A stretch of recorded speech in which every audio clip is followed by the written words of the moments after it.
today's Stay Sick, Scratch Glass, Turn Blue makes you smile, chances are you're a child of the 70s in Detroit. With his trademark catchphrases, lab coat, and glasses, the Ghoul made a big impression on a whole generation. Our Lauren Podell has a special connection with a cult classic. Elvira, Svengoolie, Sir Graves Ghastly, Count Scary, Wolfman Mac, all stars in the long tradition of late-night TV horror hosts, but none captured the imagination of Detroit viewers in the 70s and 80s like the Ghoul.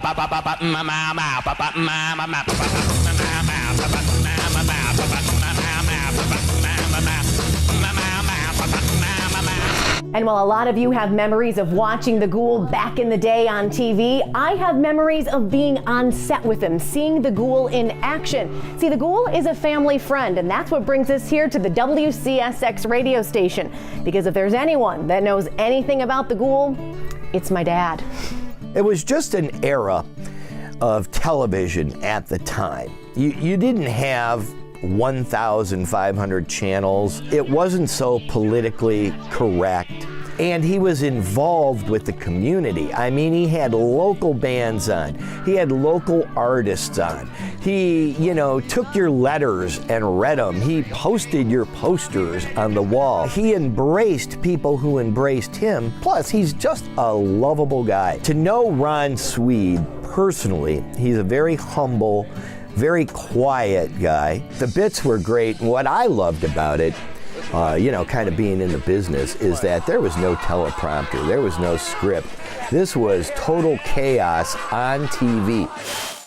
My dad, Doug Podell, first met the Ghoul, also known as Ron Sweed, in Cleveland, where Sweed is from. In the 60s, Ghoulardi ruled Cleveland airwaves. As a teenager, Sweed worked on his show. When Ernie Anderson, who played Ghoulardi, left to become the voice of the ABC network, it gave Sweed an idea. So I asked him, would he give me permission to revive the character in Cleveland? He said it won't work, but go ahead, give it a shot.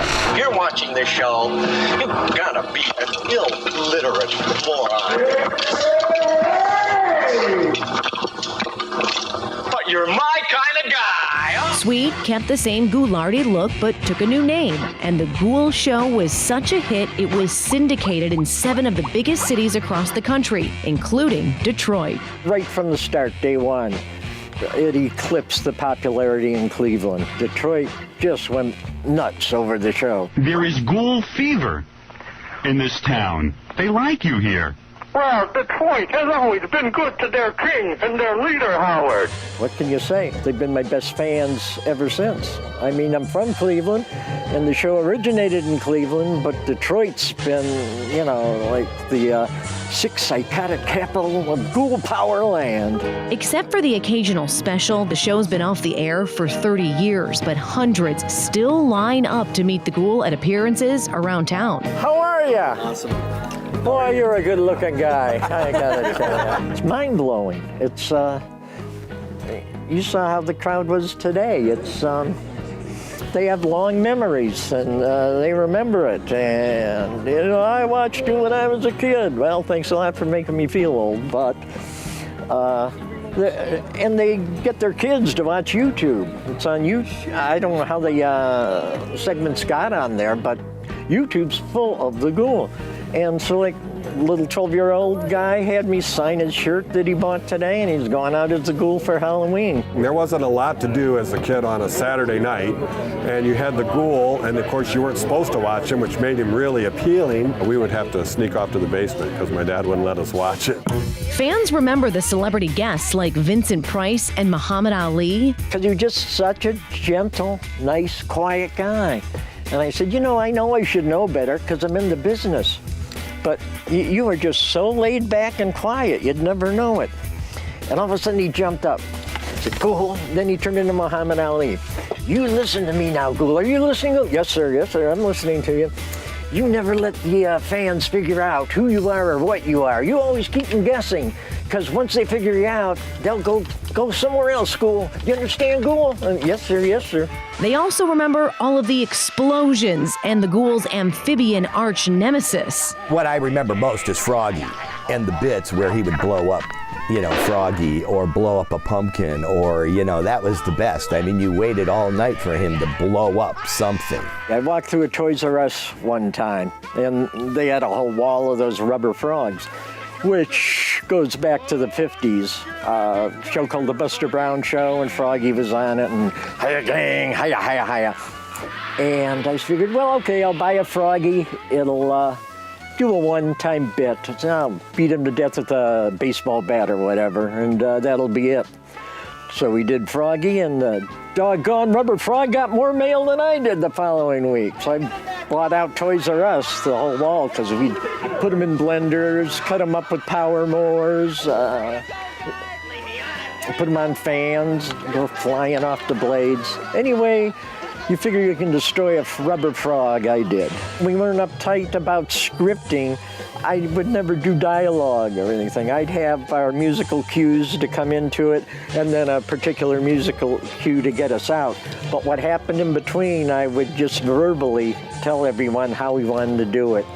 And always would try to do it on a first take. Rarely would, no matter what happened, a flat could fall on a guy and kill him, and we'd drag him off the set later and notify his next of kin. It was like a family. They'd do anything for me, I'd do anything for them. And we just, again, had a blast doing it. My dad is still good friends with the Ghoul. He even made an appearance on the Doc of Rock's weekly Comcast show, Rock 900. Hold out your hand. And here's some sheepware! They don't get better than the Ghoul's Vault of Golden Garbage! When I first started in the 70s, church groups were warning the parishioners not to let your kids watch the Ghoul, and he's gonna lead them down the road of moral decay. And then towards the end of the 70s, I think I was watching some lady who had been signing autographs for her in the family. She came, I just had to come back from the car. I just wanted to thank you for doing a show where the whole family can watch. And so I went full circle from the most feared man on television to the family entertainment guy. Today's army of Ghoul fans still have marching orders from their king and leader. All right, Detroit fans, my 10-star generals in the Ghoul Power Army. I would like you to remember that I love you, and I want you to stay sick, turn blue, scratch glass, climb walls, and most importantly of all, do it while you can, but don't get caught. Hey! He is over the top, and you can see more from our time with the Ghoul on the first block page of clickondetroit.com. How the Ghoul met the Beatles, plus never-before-told stories even the biggest Ghoul fans haven't heard. Well, many entered, but there's only one winner of Local 4's first ever Film Challenge Detroit. Meet the filmmaker who took top prize. That's next.